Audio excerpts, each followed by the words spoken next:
Working with soft synths, you need more layers to create the same big feeling.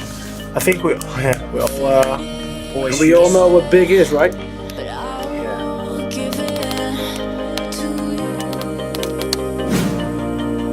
If you have a certain emotion, you can put it out in music. You have that one thing which stands out in the track. Either could be a melody or in this case the vocal, and you can build around it.